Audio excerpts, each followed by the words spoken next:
Oke, baik Bapak Ibu, mohon izin saya minta maaf sebelumnya terkendala dengan pengaturan di room dari room yang di utama ya. Bapak Ibu mohon maaf sekali lagi. Baik, kita mulai karena waktu berjalan terus. Bismillahirrahmanirrahim. Assalamualaikum warahmatullahi wabarakatuh. Waalaikumsalam. Iya, salam kenal untuk Bapak Ibu. Mungkin yang sebagian sudah ada yang kenal saya, sebagian belum. Saya mohon izin untuk mengabsen dari awal dari list daftar hadir yang ada saya pegang ini. Pertama, Ibu Putri Nirmala hadir ya. Hadir, Bu. Baik, oke, salam kenal. Pak Roni Fadli. Pak Roni. Pak Roni. Belum hadir ya, Pak Roni ya. Ini Bapak Zelin Ferdias Kapriati. Bapak Ibu. Oh, Ibu. Astagfirullah. Oh, maaf, Ibu Zelin. Oh iya. Ya Allah, maaf, Bu Zelin. Sorry. Ya, lanjut. Pak Yusron Daeng Matia. Mata. Oke, Pak Yusron. Di Bu Siti Nur Aidawati yang pertama tadi hadir ya, Ibu. Maaf. Hadir. Ya, siap. Lalu Muhammad Gandung. Pak Gandung belum ada? Oke. Ibu Anum Nuryani. Sudah ya, Bu? Ibu lagi di mana nih? Di luar ya? Oke. Oh iya, Pak Roni ya. Pak Roni sudah hadir ya, Pak? Iya, Bu. Lanjut, tadi sudah Bu Anum, Pak Haristiawan. Pak Haristiawan. Belum. Pak Ahmad Nazir. Belum ya? Oke. Nanti mungkin akan menyusul atau mungkin mereka bergabung dengan teman-teman yang lain ya. Saya nggak tahu. Karena ada yang pindah room juga, Pak Ibu. Jadi kita memulai dari awal. Saya buka dengan baca basmalah. Bismillahirrahmanirrahim. Nah, untuk teknis pelaksanaan diseminasi seperti yang sudah mungkin Bapak Ibu juga sudah pernah mengikuti di diseminasi penelitian atau PKN. Kita akan presentasi sesuai dengan urutan nama-nama yang dari pertama sampai terakhir. Kecuali ada request untuk mungkin ada yang mau masuk kelas gitu, kalau mau dahulu ya kita beri waktu dahuluan. Tapi kalau tidak ada berarti berurutan. Untuk penyampaian materi melalui PPT di-share sendiri. Akan bisa Ibu Bapak semua share sendiri. Tidak lebih dari 10 menit ya Bapak Ibu karena kita waktunya terbatas. Jadi lalu setelah itu apa memang jika ada pertanyaan dari teman-teman yang lain silahkan, kalau tidak kita lanjut ke presentasi berikutnya. Oke, silahkan lanjut. Pertama Ibu Putri Nirmala, dipersilahkan untuk share PPT-nya. Ya, izin share screen ya Bu. Baik. Sudah terlihat ya Bu ya? Sudah, jelas. Ya, siap. Terima kasih. Izin saya membuka. Assalamualaikum warahmatullahi wabarakatuh. Selamat siang Bapak Ibu semuanya. Alhamdulillah pada hari ini saya akan mempresentasikan diseminasi hasil penelitian internal Sintias saya atas nama Putri Nirmala dan rekan saya Ahmad Sigit Adi Wibowo dengan judul pengaruh strategi bisnis, multinationality, dan integrated reporting terhadap tax avoidance, di mana penelitian ini kami meneliti data sekunder pada seluruh perusahaan yang terdaftar di Bursa Efek Indonesia tahun 2017 sampai tahun 2021. Seperti pada umumnya penelitian, yaitu terdiri dari 5 bab yang akan saya jelaskan satu persatu. Kita mulai dari bab pertama, yaitu latar belakang. Nah, seperti tadi sudah saya sampaikan bahwa judul kami, variabel utamanya atau variabel dependennya adalah tax avoidance. Jadi ada fenomena terkait bahwa memang di Indonesia sendiri itu adalah negara yang wajib pajak, yang mengharuskan setiap pendapatan dipotong pajaknya. Dan dampaknya wajib pajak terasa terbebani, termasuk wajib pajak badan, gitu ya. Nah, wajib pajak mencari cara agar terhindar dari pungutan pajak dengan jumlah besar, sehingga banyak wajib pajak, terutama pajak badan yang saya bahas di sini, memanfaatkan celah tax avoidance. Nah, tax avoidance ini adalah suatu hal yang legal, sehingga karena ini hal yang legal, maka fenomenanya semakin meningkat. Salah satu kasus yang terjadi pada PT Adaro Energi Tbk yang diindikasi telah melakukan usaha untuk menghindari pembayaran pajak sejak tahun 2009 hingga 2017. Nah, diduga perusahaan ini telah mengatur agar dapat membayar pajak lebih sedikit seperti itu. Lalu selanjutnya adalah rumusan masalah. Rumusan masalah pada penelitian ini ada 3. Sebentar, saya ini semua.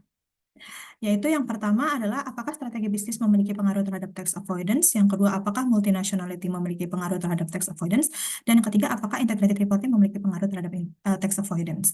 Dikarenakan rumusan masalah ada 3, maka tujuan penelitiannya pun ada 3, seperti terlampir, dan manfaat penelitiannya ada, seperti kebanyakan umumnya penelitian, yaitu untuk manfaat praktis dan manfaat teoritis. Lalu masuk ke bab 2, di tinjauan pustaka. Di sini grand teori atau teori utama yang kami gunakan yaitu adalah teori keagenan. Lalu middle teorinya adalah teori signaling. Nah, selain itu pada penelitian ini juga kami menggunakan variabel kontrol, yaitu variabel kontrolnya adalah ukuran perusahaan dan umur perusahaan. Untuk pengembangan hipotesisnya sendiri, ada 3 hipotesis. Yang pertama adalah strategi bisnis berpengaruh terhadap tax avoidance. Hipotesis kedua, multinationality berpengaruh terhadap tax avoidance. Dan hipotesis ketiga, integrated reporting berpengaruh terhadap tax avoidance. Lalu selanjutnya masuk ke bab 3. Untuk bab 3 sendiri, di sini kami menggunakan, karena ini adalah data panel, di mana kami meneliti beberapa perusahaan selama 5 tahun, sehingga kami menggunakan uji datanya menggunakan eViews. Jadi kami harus melakukan estimasi model terbaik, yaitu apakah common effect model, fixed effect model, atau random effect model, yang dilakukan dengan cara uji Chow, Hausman, dan uji LM. Lalu kami juga melakukan uji asumsi klasik, dan kami juga melakukan, untuk mengetahui hasil, untuk menjawab hipotesis, kami melakukan koefisien determinasi, uji F sebagai goodness of fit, dan uji T. Lalu masuk ke bab 4, ke hasil penelitian. Oke. Terlampir untuk analisis statistik deskriptifnya. Lalu untuk estimasi model yang terpilih menggunakan eViews, terlampir hasil uji CHEM, FEM, dan REM. Nah, untuk mengetahui mana model yang terbaik, CHEM, FEM, atau REM, kami melakukan uji Chow, uji Hausman, dan uji LM. Nah, di sini lalu selanjutnya koefisien determinasi sebesar 0,016 atau 1,6%, dan uji F-nya itu adalah kurang dari 0,05, yaitu 0,033. Lalu uji T-nya itu dapat dilihat bahwa dari strategi bisnis, multinationality, dan integrated reporting, dari 3 variabel independen ini, yang berpengaruh hanya strategi bisnis dan berpengaruhnya secara negatif. Di sini tes statistiknya minus 2,868 dan probability-nya 0,004. Sehingga H1 diterima, H2 ditolak, dan H3 ditolak. Jadi kesimpulannya adalah dari penelitian kami, yaitu datanya itu sebanyak 700 sekian data, karena kami meneliti seluruh perusahaan go public yang terdaftar di Indonesia, kecuali perusahaan finansial selama 5 tahun. Itu diketahui bahwa strategi bisnis memiliki pengaruh negatif terhadap tax avoidance. Berarti ketika perusahaan memiliki strategi bisnis yang baik, itu malah justru mereka akan menurunkan kemungkinan mereka melakukan tax avoidance. Nah, hal ini disebabkan karena ketika perusahaan sudah memiliki strategi bisnis yang baik, ya mereka pasti sudah termasuk memikirkan tax avoid terkait bagaimana taxnya perusahaan tersebut, atau istilahnya pajak yang harus dibayarkan perusahaan tersebut. Sehingga semakin strategi bisnisnya semakin baik, maka tax avoidance-nya menurun. Lalu untuk multinationality, nah multinationality sendiri pengukurannya kami menggunakan jumlah anak perusahaan yang ada di luar negeri yang dimiliki oleh perusahaan. Nah, ini tidak berpengaruh. Berarti mau perusahaan memiliki anak perusahaan di luar negeri ataupun tidak, itu tidak berpengaruh terhadap kemungkinan perusahaan melakukan tax avoidance. Dan yang ketiga, integrated reporting, yaitu integrated reporting sendiri adalah pelaporan terpadu yang sebetulnya di Indonesia itu belum wajib dilakukan. Nah, mungkin karena belum wajib dilakukan, sehingga pada penelitian ini walaupun kami meneliti pada seluruh perusahaan yang terdaftar Go Public di Indonesia, tidak berpengaruh karena sebetulnya memang belum wajib dilakukan di Indonesia. Itu yang menyebabkan integrated reporting tidak berpengaruh terhadap tax avoidance. Kurang lebihnya itu hasil penelitian kami. Saya kembalikan ke Bu Rahmi, Iya, baik. Halo. ke Bu Rahmayanti maksudnya. Iya, nggak apa-apa Ibu. Ya, Ini Bu. ini pakai headset udah kedengeran ya Bu? Tes. Halo. Halo. Saya izin stop share. Oke. Ya, oh, Ini sekarang saya pakai headset sudah kedengeran ya. Baik, terima kasih untuk sharing presentasinya Ibu Putri Nurmala. Dari Bapak Ibu dosen ada yang ingin disampaikan, ditanyakan atau mungkin memberikan masukan atau saran mungkin ya Ibu. Kalau tidak ada, kita bisa lanjut ke presentasi kedua. Bagaimana? Sudah? Tidak ada ya? Baik, terima kasih sekali lagi untuk Ibu Putri Nurmala. terima kasih kembali Bu Iya, Rahmayanti. sama-sama. Urutan yang kedua yaitu Bapak Roni Fadli. Ya. Silakan Sendiri. Bapak. Baik. Ya, selamat bergabung. Ya, silakan Pak. Bisa share screen coba.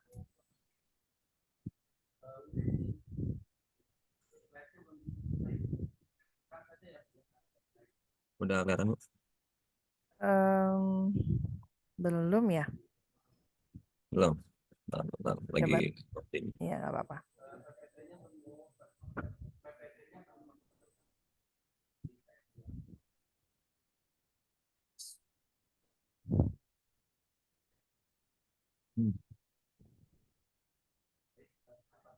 Apa di layar saya saja? Yang lain sudah terlihat belum ya?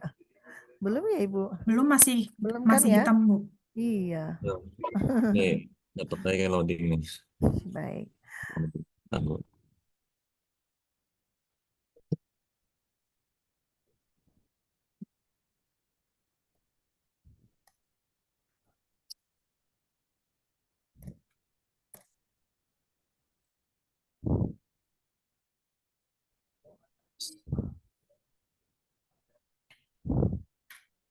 Kalau memang tidak, bisa apa ke saya dikirim? Bisa, Bu. Oh, bisa Bapak aja. Oke.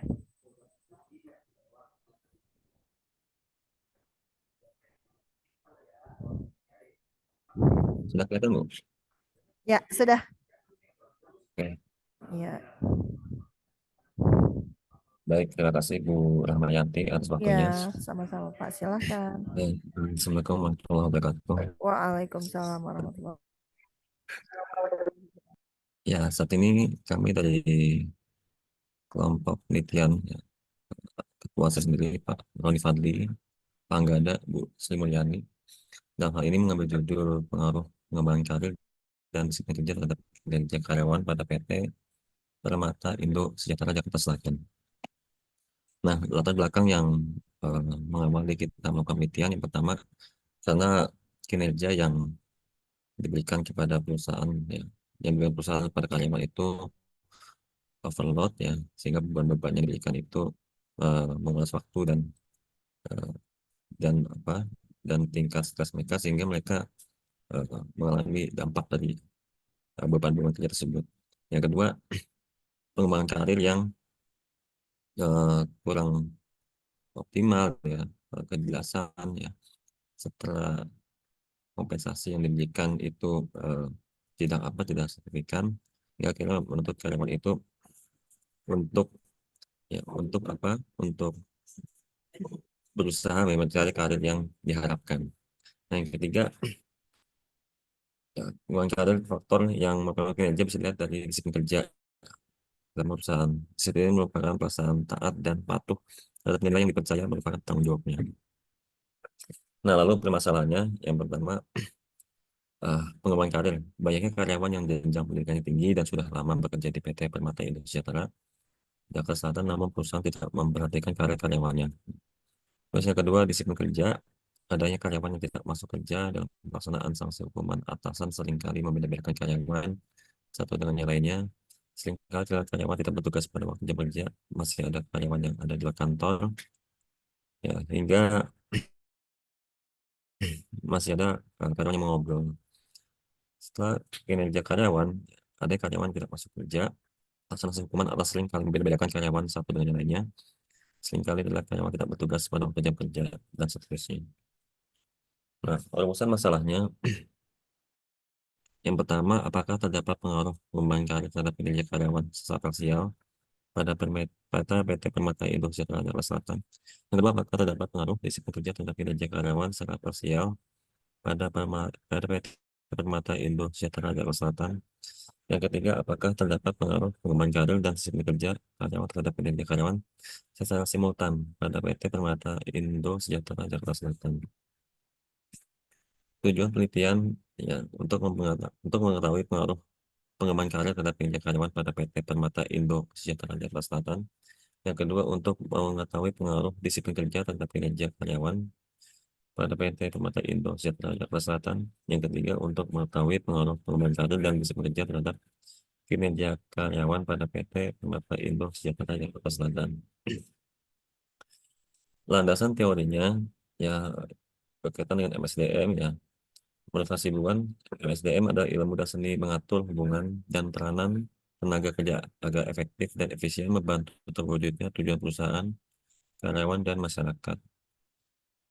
Untuk variabel pengembangan karir, ya, menurut Hamali, pengembangan karir merupakan upaya pribadi seorang karyawan untuk mencapai suatu rencana karir. Untuk variabel disiplin kerja, kedisiplinan merupakan fungsi operatif manajemen sumber daya manusia yang terpengaruh semakin baik disiplin karyawan, semakin tinggi prestasi kerja yang dicapainya. Yang terakhir, kinerja karyawan. Kinerja atau prestasi kerja adalah hasil atau tingkat keberhasilan seseorang secara keseluruhan dalam periode tertentu di dalam melaksanakan tugas dibandingkan dengan berbagai kemungkinan, seperti standar hasil kerja, target, atau sasaran atau kriteria yang ditentukan terlebih dahulu dan disepakati bersama. Nah, untuk kerangka berpikir, ini ada 3 variabel ya, yang masing-masing setiap variabelnya ada indikator 5 ya, yang dimana nanti dijadikan dasar sebagai penyebab kuesioner. Ya, dari pemain karir ada pendapat dari Arif Yusuf Hamali, ya, dari variabel disiplin kerja ada pendapat Hasibuan, dari kinerja karyawan ada pendapatnya tadi Bangun. Nah, metode penelitiannya ya, jenis penelitian yang digunakan dalam tugas ini kuantitatif ya, dan sampel jenuh sebanyak 90 karyawan. Nah, untuk uji hipotesis ya, eh, jadi ada berbagai macam uji ya, seperti uji analisis data ya, analisis deskriptif ya, koefisien, regresi ya, dan seterusnya. Nah, kita mengerucutkan kepada uji hipotesis dalam presentasi ini. Yang pertama, uji T ya, variabel pengembangan karir terhadap kinerja karyawan.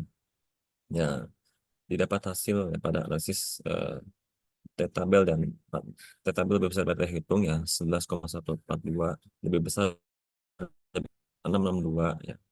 Kemudian untuk X2 ya, pekerja terhadap kinerja karyawan itu terhitung lebih besar daripada T-tabel 6,491 662. Dan untuk uji F, uji simultan ya, variabel pengembangan karir, disiplin kerja, dan kinerja karyawan itu di hasil F hitung 96,965 lebih dari 1 ya.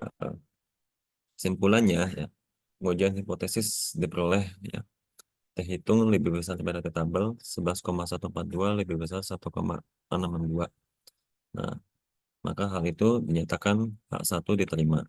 Sementara ya, untuk kesimpulan 2 ya, terhitung lebih besar tabel ya 6,491 lebih besar daripada 1,662. 1,662. Maka H2 dinyatakan terima, yaitu pengaruh disiplin kerja ya terhadap kinerja karyawan. Kemudian untuk secara simultan ya, antara variabel pengembangan karir dan disiplin kerja terhadap kinerja karyawan itu berhasil F hitung 96,965 lebih besar daripada F tabel 2,71. Maka dalam hal ini H3 dinyatakan terima, yaitu sesimultan pengembangan karir dan variabel kinerja terdapat pengaruh signifikan terhadap kinerja karyawan pada PT Permata Indo. Saran yang diberikan ya pada variabel pengembangan karir ya, pada indikator prestasi pernyataan nomor 7, bahwasanya perusahaan memberikan karyawan penghargaan bagi karyawan yang berprestasi dalam pencapaian kinerja kerja yang mendapat skor terendah sebesar 2,97. Nah, dalam hal ini penulis memberi saran bahwa perusahaan memberikan penghargaan yang sesuai dengan kinerja yang dilakukan agar sesuai dengan prestasi kerja. Terus yang kedua, pada variabel disiplin kerja ya, itu pada poin nomor 4 ya, indikator keteladanan dan kepemimpinan. Pimpinan mampu memberikan contoh yang baik bagi karyawan. Nah, mendapatkan skor terendah 3,4. Maksudnya, yaitu penulis memberi saran sudah selayaknya pimpinan menjadi role model atau tolak ukur profesionalisme atau pekerjaan yang dilaksanakan agar bawahannya mendapatkan standar dalam melaksanakan pekerjaan, yaitu pimpinan sebagai teladan. Terus yang ketiga, variabel kinerja karyawan, yaitu pada indikator kemampuan kerjasama ya, pernyataan nomor 9, karyawan dituntut untuk memiliki kemampuan komunikasi yang baik dalam menjalin kerjasama dalam tim, mendapatkan skor terendah 2,97. Maka menulis memberi saran sebaiknya perusahaan memberikan training dan gathering employment agar sesama karyawan komunikasi berjalan dengan baik. Ya, saya kira itu Bu Rahmayanti atas presentasi dari kelompok kami. Sekian, Iya. saya akhiri. Wassalamualaikum warahmatullahi wabarakatuh. Waalaikumsalam warahmatullahi wabarakatuh. Terima kasih atas presentasinya Bapak Roni Fadli dan hasil dari dari penelitian dengan teman-teman.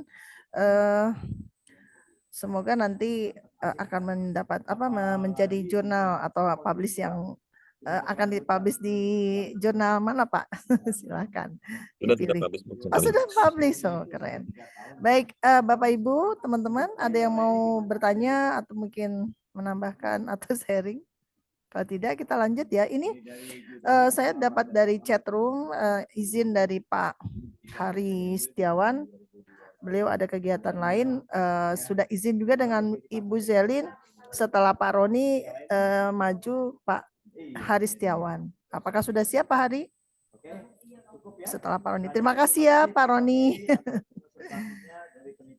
Oke, ya sudah selesai tugas.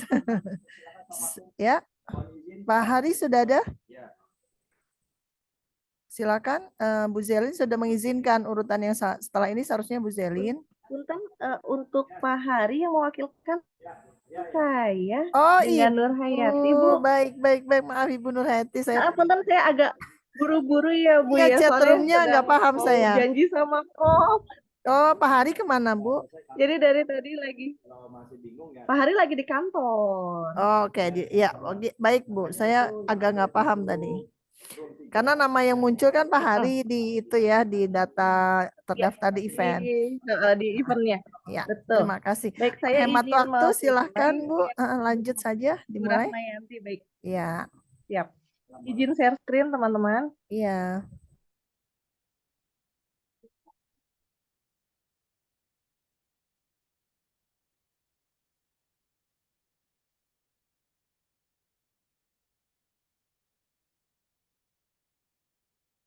Oke.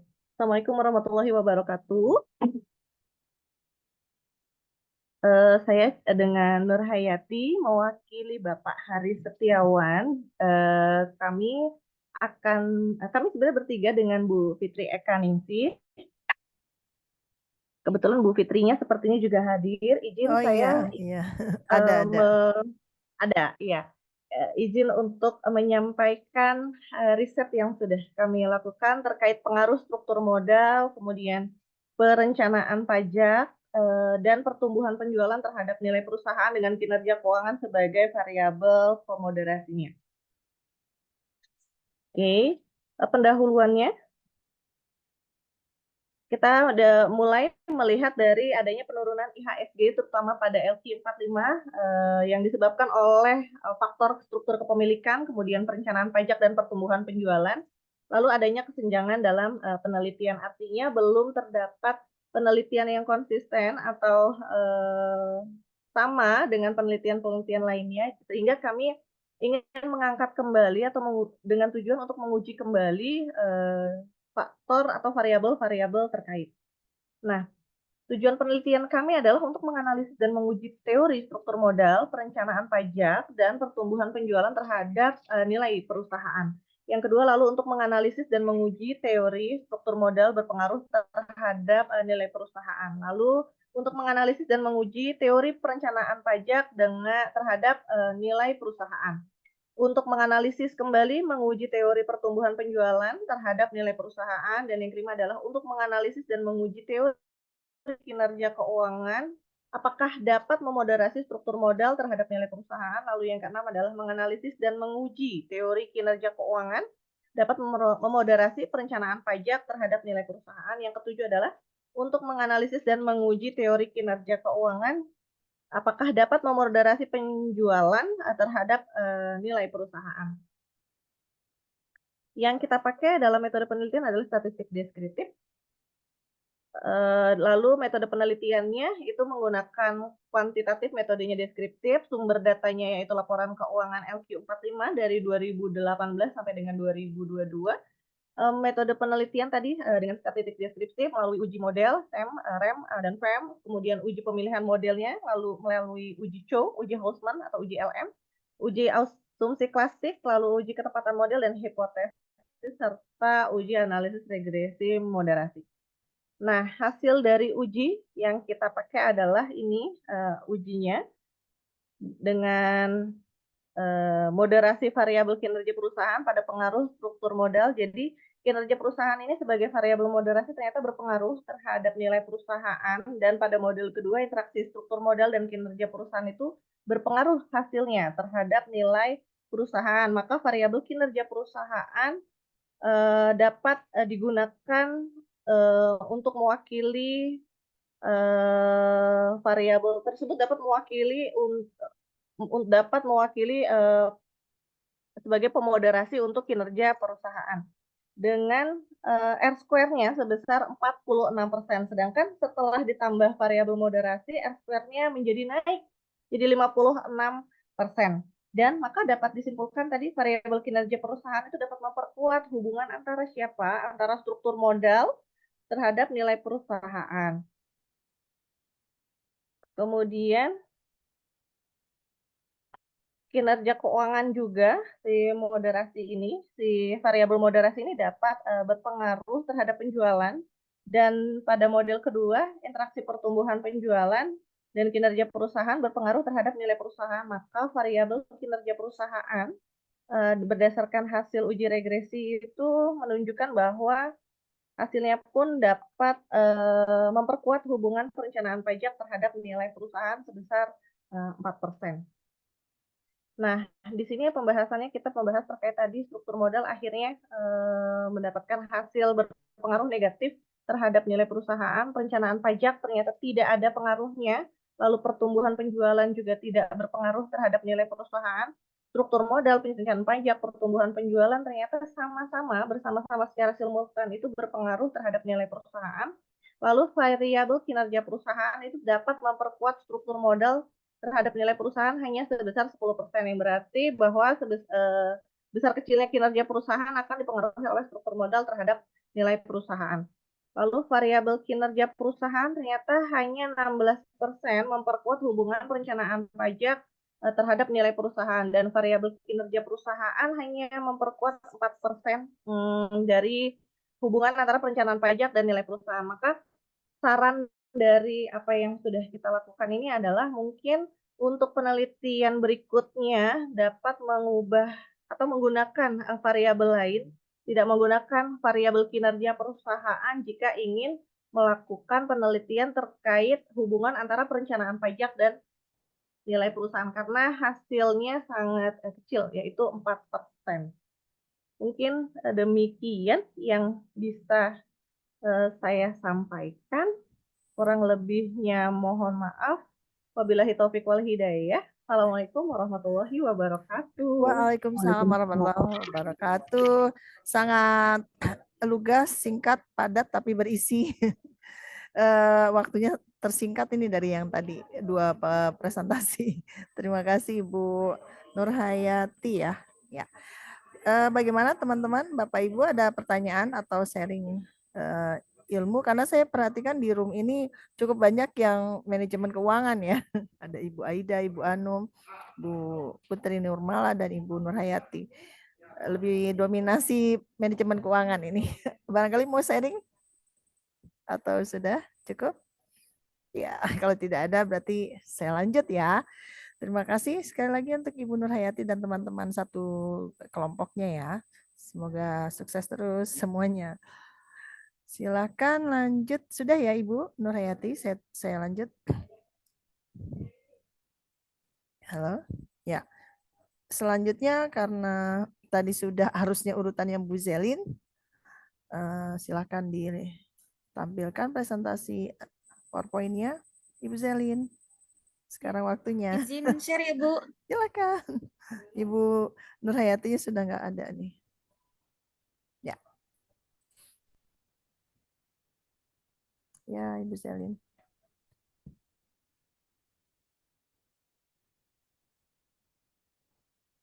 Sudah tampil, Bu? Sudah jelas, sangat jelas. Ya. Bentar, Bu.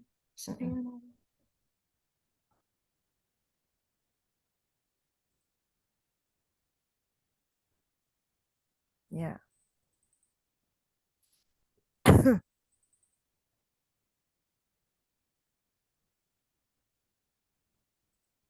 Bentar, Bu. Saya close dulu.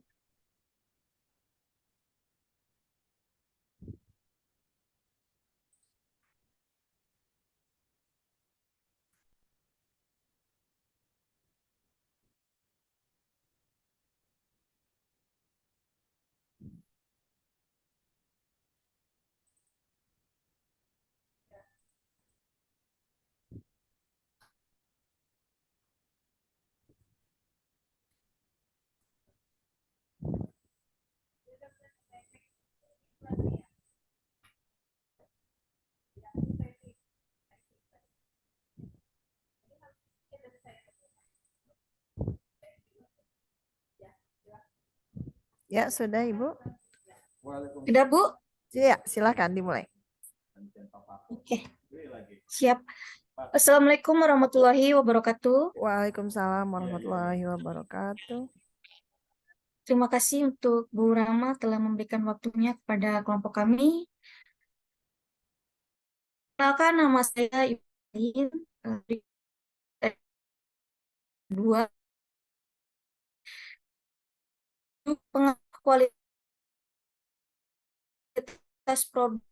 kualitas pelayanan terhadap kepuasan pelanggan pada PT Star Cosmos. Berikut adalah latar belakangnya.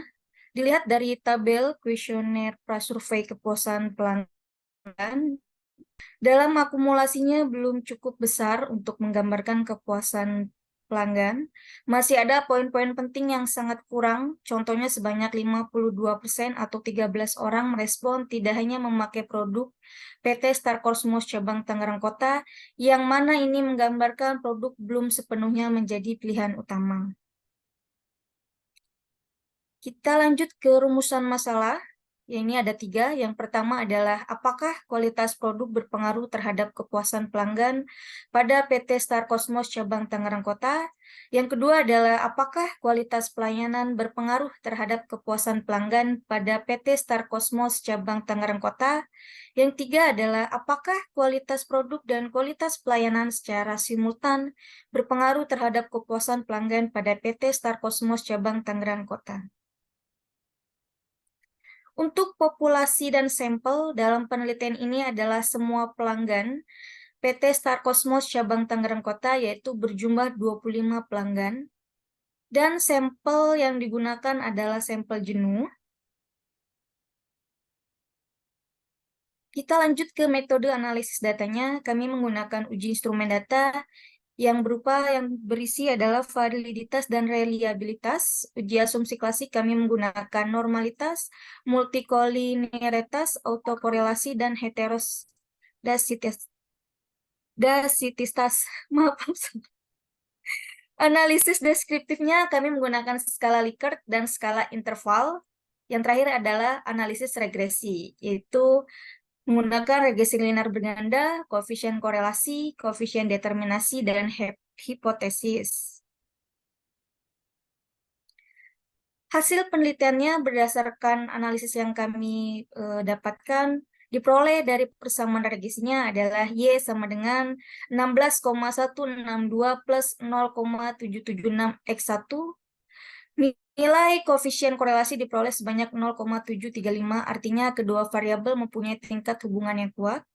Berdasarkan hasil pengujian, diperoleh nilai persamaan regresi Y sama dengan 22,087 plus 0,636 X2.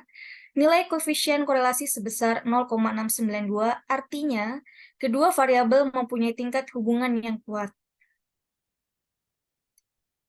Berdasarkan hasil penelitian menunjukkan bahwa kualitas produk X1 dan kualitas pelayanan X2 berpengaruh signifikan terhadap kepuasan pelanggan dengan diperoleh persamaan Y sama dengan 12,934 plus 0,523 X1 plus 0,342 X2. Nilai koefisien korelasi atau tingkat hubungan antara variabel bebas dengan variabel terikat diperoleh sebesar 0,789, artinya memiliki hubungan yang kuat. Berikut adalah kesimpulannya bahwa didapatkan kualitas produk berpengaruh signifikan terhadap kepuasan pelanggan. Yang kedua, kualitas pelayanan berpengaruh signifikan terhadap kepuasan pelanggan. Yang ketiga adalah kualitas produk dan kualitas pelayanan berpengaruh signifikan terhadap kepuasan pelanggan. Berikut hasil pemaparan dari kami. Mohon maaf jika ada kesalahan. Saya akhiri. Wassalamualaikum warahmatullahi wabarakatuh. Waalaikumsalam warahmatullahi wabarakatuh. Terima kasih Bu Zelin dan tim juga Saya yang close ya, Bu. Oke, silakan. Yang sudah menyusun PPT dan hasil penelitiannya. Masih saya tawarkan, apakah ada yang mau bertanya atau sharing dari Bapak Ibu? Tidak ya? Udah menjelang jam istirahat jam 12, kita lanjut ya. Terima kasih sekali lagi Bu Zelin. Oke, urutan berikutnya adalah Bapak Yusran Daeng Mata. Sudah siap, Pak? Iya, silakan Bapak. Terima kasih Bu Zelin. Siap, Bu. Izin share screen ya. Iya, silakan.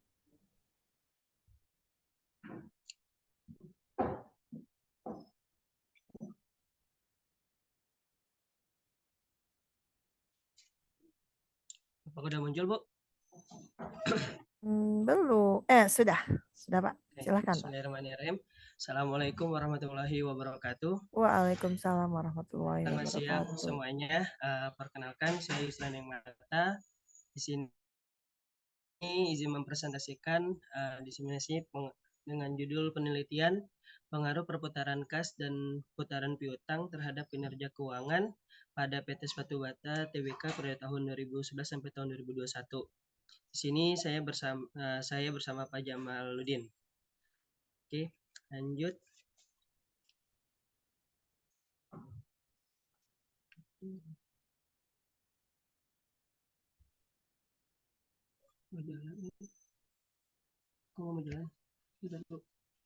Nah, latar belakang dalam penelitian ini, penulis memilih PT Sepatu Bata Tbk sebagai bahan penelitiannya karena PT Sepatu Bata ini merupakan salah satu perusahaan yang dipandang berhasil di Indonesia, karena walaupun sekarang kalau kita lihat sih udah banyak penurunan juga ya, tapi dia sempat merupakan suatu perusahaan yang cukup besar.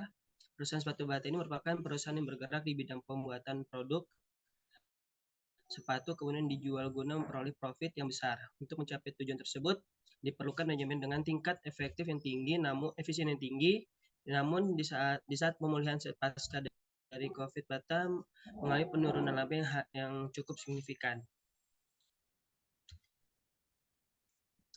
Tujuan dari penelitian ini adalah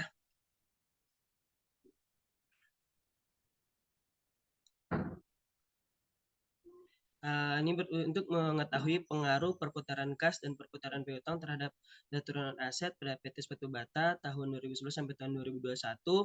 Nah, rasio tersebut dipergunakan untuk mengukur kemampuan perusahaan dalam menghasilkan keuntungan dividen bagi investor. Semakin tinggi perputaran kas dan perputaran piutang akan semakin baik, karena ini berarti semakin tinggi efisiensi penggunaan kas dan piutangnya dan keuntungan yang diperoleh akan semakin besar.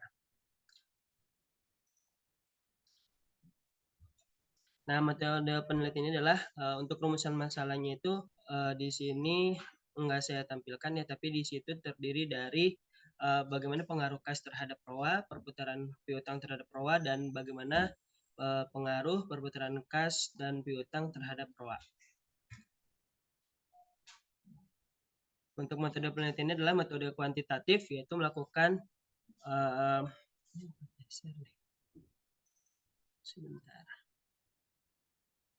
Oke, yaitu melakukan penelitian yang menggambarkan keadaan keuangan perusahaan yang dinyatakan dalam bentuk angka. Penelitian ini merupakan studi analisis deskriptif dengan pendekatan kuantitatif menggunakan alat regresi linear berganda. Pengumpulan data ini digunakan dengan data sekunder berupa data kuantitatif yang meliputi data keuangan yang dimiliki oleh PT Suatu Bata. Laporan keuangan berupa neraca, laporan laba rugi, laporan arus kas, dan piutang periode tahun 2011 sampai tahun 2021. Analisis ini dilakukan dengan analisis regresi linear berganda dan uji hipotesis menggunakan uji T untuk menguji koefisien dan regresi secara parsial, dan uji F untuk menguji koefisien regresi secara simultan dengan level signifikan sebesar 5% atau 0,005.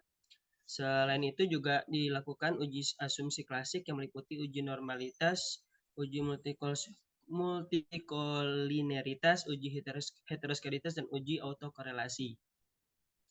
Untuk hasil penelitian di sini, maaf sebenarnya saya nggak menjabarkan angkanya. Berdasarkan hasil uji T dan uji F-nya, secara parsial perputaran kas terhadap piutang ROA itu tidak berpengaruh kan, dan perputaran piutang terhadap ROA itu berpengaruh secara signifikan, dan secara simultan uji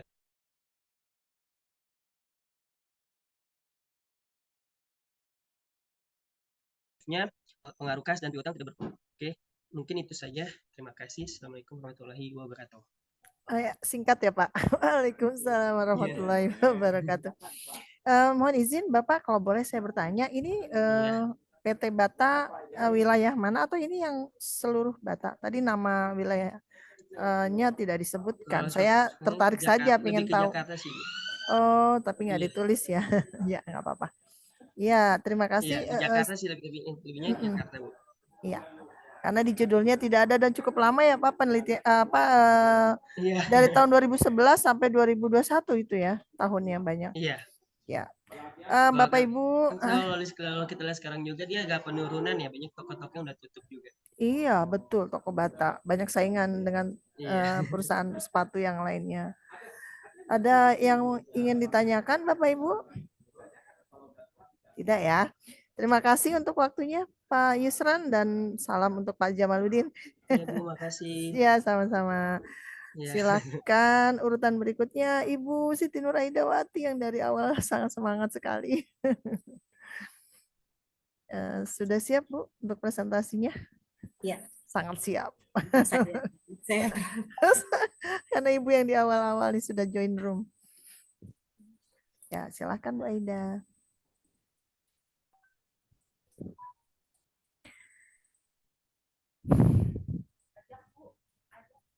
Baik, terima kasih Ibu Moderator yang cantik, Ibu Yanti. Oh, aduh, enggak. Terima kasih atas kesempatan yang telah diberikan, dan izin teman-teman semuanya, Bapak Ibu, saya ingin menyampaikan hasil penelitian kami. Saya sendiri Siti Nur Aidawati dan Iva Nur Masari mengenai pengaruh leverage, profitabilitas, dan ukuran perusahaan terhadap peringkat obligasi pada PT Adira Dinamika Multifinance Tbk.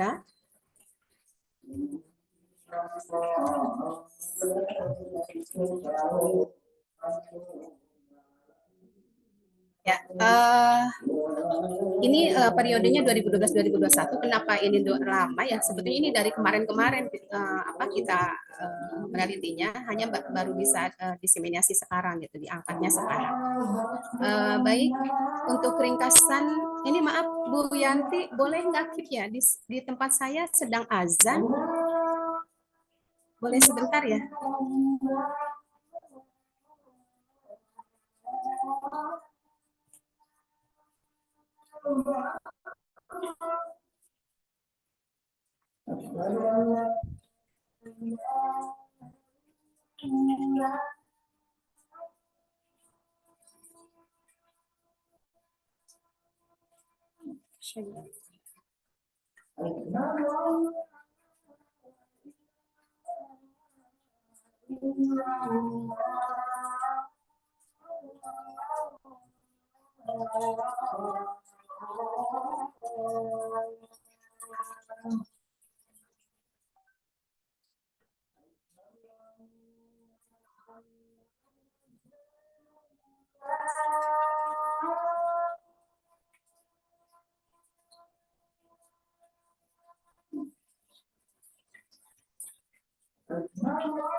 Iya. Ya, Silakan terima dilanjut Bu Aida. Ya, baik. Penelitian ini bertujuan untuk mengetahui pengaruh leverage, profitabilitas, dan ukuran perusahaan terhadap peringkat obligasi pada PT Adira Dinamika Multifinance periode 2012 sampai 2021. Penelitian ini menggunakan metode deskriptif kuantitatif dengan menggunakan data sekunder melalui website idnfinancial.com.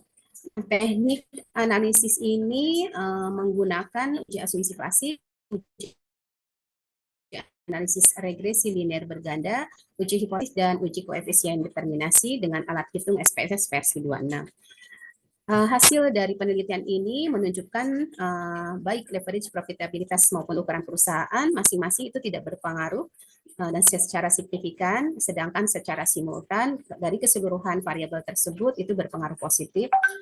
Sedangkan koefisien determinasi itu sebesar nilainya 21,2% dan sisanya sebesar 78,8%. Ini dipengaruhi oleh faktor lain. Latar belakang dari penelitian ini yang pertama yaitu perkembangan teori keuangan pada umumnya telah banyak didasarkan pada suatu pengamatan yang fenomena yang dihadapi oleh pasar keuangan dan perusahaan. Kemudian teori dari pasar modal sendiri itu dari efisiensi harga semua sekuritas baik saham maupun obligasi terdaftar di pasar modal. Ini mencerminkan informasi relevan yang dapat mempengaruhi harga sekuritas tersebut. Kemudian pada pasar modal, instrumen keuangan itu bersifat hutang. Sekarang ini marak diperjualbelikan dan banyak diminati oleh investor, yaitu obligasi. Nah, apa sih obligasi ini? Menurut Irham Fahmi, bahwa obligasi itu adalah suatu surat berharga yang dijual kepada umum atau publik atau masyarakat, di mana di situ ada dicantumkan ketentuan yang menjelaskan seperti nilai nominal, tingkat suku bunga, jangka waktu, nama penerbit, dan beberapa ketentuan lainnya yang dijelaskan pada undang-undang yang disahkan oleh lembaga yang terkait. Rumusan masalahnya ada 4 di sini. Yang pertama yaitu apakah leverage dalam hal ini diproksikan oleh debt to equity ratio berpengaruh signifikan terhadap peringkat obligasi pada PT Adira Dinamika Multifinance. Kemudian apakah profitabilitas yang diproksikan dengan ROA atau return on asset ini berpengaruh signifikan terhadap peringkat obligasi pada PT Adira Dinamika Multifinance Tbk. Kemudian apakah ukuran perusahaan berpengaruh signifikan terhadap peringkat obligasi pada PT Adira Dinamika Multifinance. Terakhir, ini secara simultan apakah leverage, profitabilitas, dan ukuran perusahaan berpengaruh signifikan terhadap peringkat obligasi pada PT Adira Dinamika Multifinance. Tentunya tujuan dari penelitian ini untuk menjawab dari keempat rumusan masalah tersebut. Nah, sedangkan untuk manfaatnya secara teoritis diharapkan bisa menambah berbagai wawasan dan pengetahuan mengenai ilmu manajemen investasi, khususnya obligasi yang merupakan salah satu instrumen dari pasar dijadikan bahan acuan dalam memberikan penilaian bagi perusahaan atau instansi lain yang terkait untuk meningkatkan kinerja atau nilai dari perusahaan pada sesi yang dikeluarkan bisa menjadi daya saing di suatu pasar modal. Ini secara tabel di mana di sini ada rating obligasi PT Adira.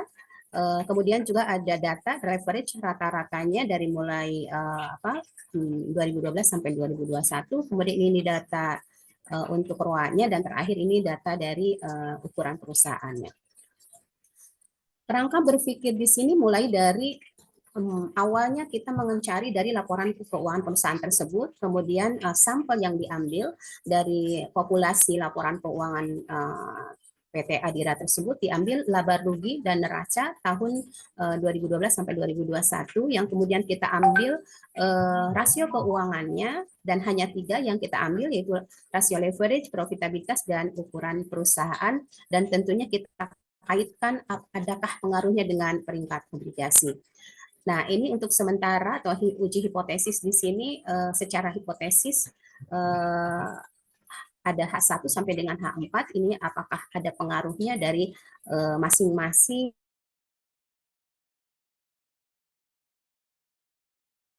variabel tersebut. Kemudian metode penelitian ini menggunakan metode deskriptif kuantitatif.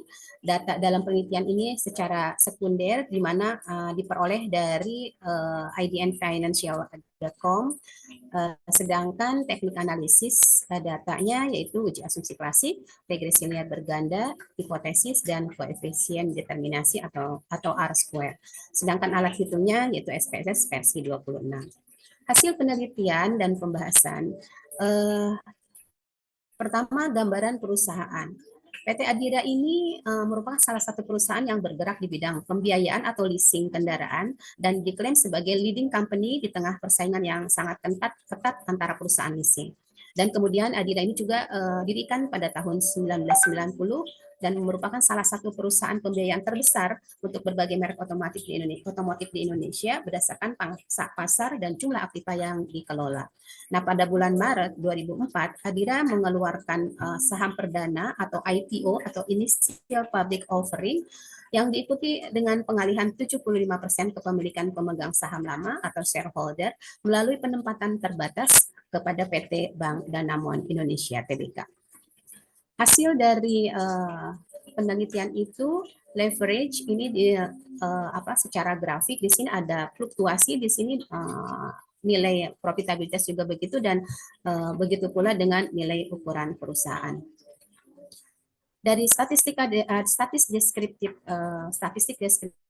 dari masing-masing variabel bebas terhadap variabel terikat di sini, ini outputnya N di sini digunakan dalam penelitian berjumlah 40 pengamatan atau observasi, di mana terdiri dari variabel leverage, profitabilitas, ukuran perusahaan, dan peringkat obligasi. Peringkat obligasi di sini menunjukkan suatu ketepatan waktu dalam memenuhi kewajiban untuk melunasi pelunasan pokok serta bunga dari utang obligasi yang dilakukan oleh seorang penerbit. Peringkat obligasi di sini dibutuhkan tentunya oleh perusahaan untuk mendapatkan peringkat yang baik. Di sini bisa dijadikan daya tarik untuk meningkatkan kepercayaan terhadap investor. Jadi dalam hal ini investor atau pemegang saham tentunya percaya dengan adanya hasil dari peringkat obligasi tersebut pada kepercayaan pada suatu perusahaan tersebut. Kemudian hasil transformasi peringkat obligasi di sini ada rating di sini, ini diambil dari www atau websitenya Pevindo. Ordinalnya di sini ada angkanya dan kemampuan dalam memenuhi kewajibannya sesuai dengan peringkat yang sudah ditentukan di sini. Di mana peringkat obligasi ini yang diberikan kepada PT Adira ini oleh Lembaga Pemeringkat Efek Indonesia atau Pevindo memperlihatkan perolehan rating yang bagus setiap tahun. Kemudian uji regresi linear berganda, di sini ada persamaan di mana Y sama dengan 273,875 ditambah 3,377 X1 ditambah 0,09 X2 dan ditambah 0,002 X3 sesuai dengan tabel hasil uji regresi linear berganda. Kemudian uji hipotesis, di sini ada uji T dan uji F. Secara parsial, masing-masing variabel bebas di sini, baik leverage, profitabilitas maupun ukuran perusahaan, itu nilai T hitungnya semuanya lebih kecil daripada T tabel. Sedangkan untuk signifikansinya itu lebih besar daripada 0,05.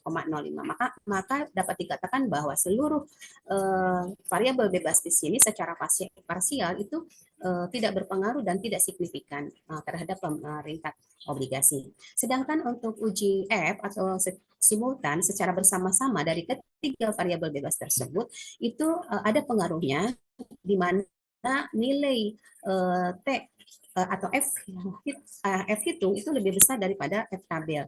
Sedangkan signifikansinya itu lebih kecil daripada 0,05, maka dikatakan bahwa hipotesis yang keempat ini berpengaruh seluruhnya terhadap peringkat obligasi pada perusahaan PT Adira. Kesimpulan yang bisa diambil yang pertama yaitu di mana rumusannya kita buat ada 4 sehingga kesimpulannya tentunya ada 4 juga di sini. Leverage tidak berpengaruh seperti yang tadi saya sudah sampaikan dikarenakan T hitungnya itu lebih kecil daripada T tabel dan signifikansinya itu lebih besar daripada 0,05. Begitupun juga dengan profitabilitas juga sama halnya dengan leverage. Begitupun juga dengan ukuran perusahaan. Nilainya T hitungnya itu 1,84 di mana lebih kecil daripada 0,028, ini lebih kecil daripada T tabel. Kemudian secara simultan di sini keseluruhannya itu berpengaruh dan signifikan karena di sini F hitung itu lebih besar daripada F tabel dan signifikansinya itu lebih kecil daripada 0,05. Sedangkan nilai koefisien determinasi yaitu 21,2% dan sisanya sebesar 78,8% dipengaruhi oleh faktor lain yang tentunya tidak diuji atau tidak dianalisis di dalam penelitian kami ini. Demikian mungkin yang bisa kami sampaikan, lebih kurangnya mohon maaf. Saya kembalikan ke moderator Ibu Yanti. Assalamualaikum warahmatullahi wabarakatuh. Waalaikumsalam warahmatullahi wabarakatuh. Sangat semangat sekali Bu Aida presentasi penelitiannya. Baik, ini tinggal 2 orang lagi ya Bu. Tiga orang lagi. Ya silakan kalau memang ada yang mau ditanyakan Bapak Ibu. Oke, tidak ada ya. Kita lanjut ya. Terima kasih Bu Aida untuk sharingnya, presentasinya. Kita lanjut ke urutan berikutnya. Sama, Bu Yanti. Tertera nama di sini adalah Bapak Muhammad Gandung, tapi akan diwakilkan oleh Bapak Suwanto. Sudah ada di room, Pak Suwanto. Bapak Suwanto. Tadi izin katanya mau mewakilkan Pak Gandung. Pak Suwanto belum hadir? Ya, kalau gitu kita lewatkan dulu dengan Ibu Anum. Ya, sudah siap ya, Bu Anum? Iya, Bu Yanti. Sudah siap. Izin sebelumnya ya Bu Yanti ya. Soalnya pengalaman di simulasi kemarin saya open jadi keputus-putus. Oh, baik. Jadinya off cam. Ibu mau off cam ya? Ya, nggak apa-apa Bu. Tapi nanti kalau kita mau ini screenshot terakhir ya, kita capture, dibuka ya Bu, on cam. Nah, silakan Ibu. Bentar Bu, saya kok Silakan. udah bisa share ya layar? Iya. Iya, jaringannya agak lemah ya Bu Anum ya.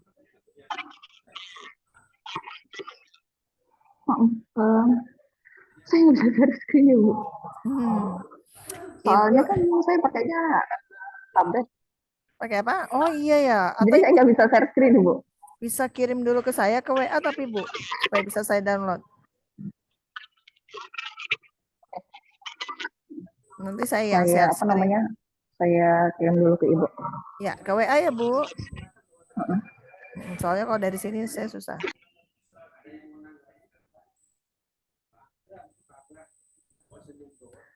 Mohon maaf Bapak Ibu menunggu sebentar ya.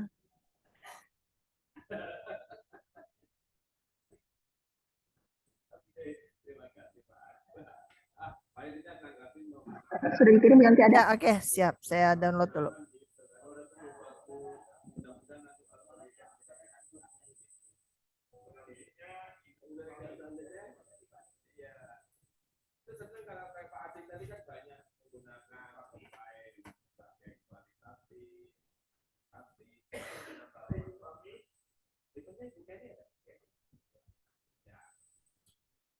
Ya.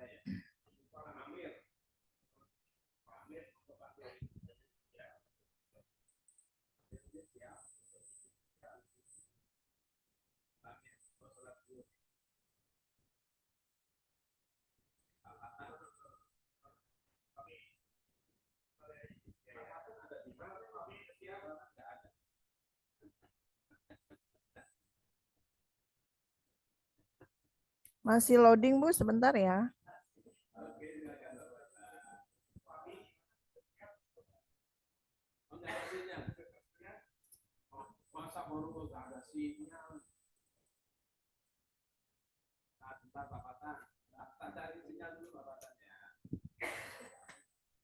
Ini kok nggak bisa dibuka ya Bu?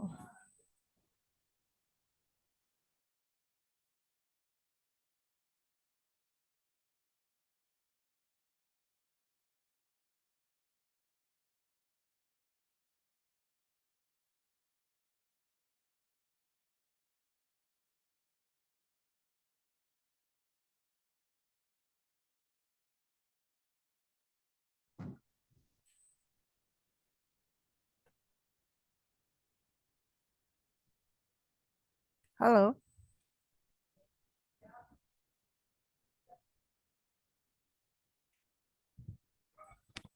Bu Anum. Bu Anum. Ya Bu Yanti. Nggak bisa dibuka ya filenya. Bentar. Tadi saya PDF saya coba ubah dulu Bu. Oh iya mungkin. Lagi di mana sih Bu Anu? Ini lagi di mana Ibu? Atau karena backgroundnya aja ya? Ibu lagi nggak di rumah ya Bu Anum?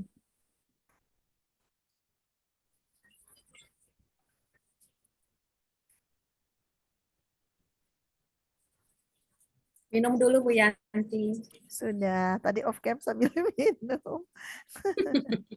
Harus mensiasati. Mana nih ya? Kalau nggak ada ya Bu? Belum ada.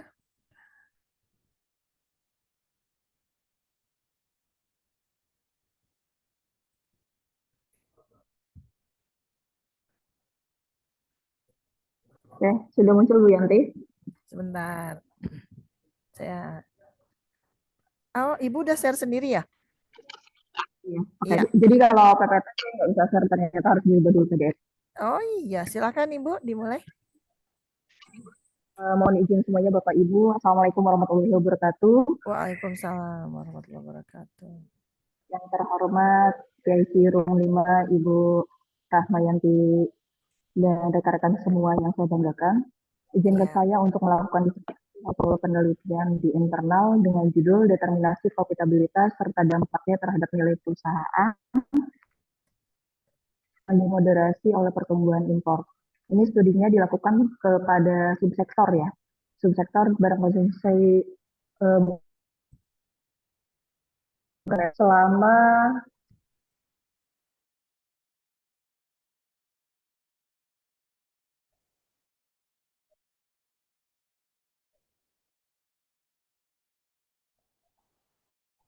kebetulan tadi penelitiannya berbeda. Ini latar belakang kenapa saya melakukan penelitian ini. Yang pertama,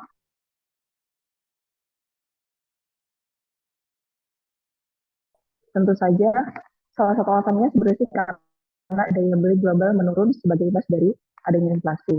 Nah, kalau misalnya kita lihat dari gambar di samping, ini menunjukkan bahwa untuk laba dari subsektor tekstil sendiri pada tahun 2019 sampai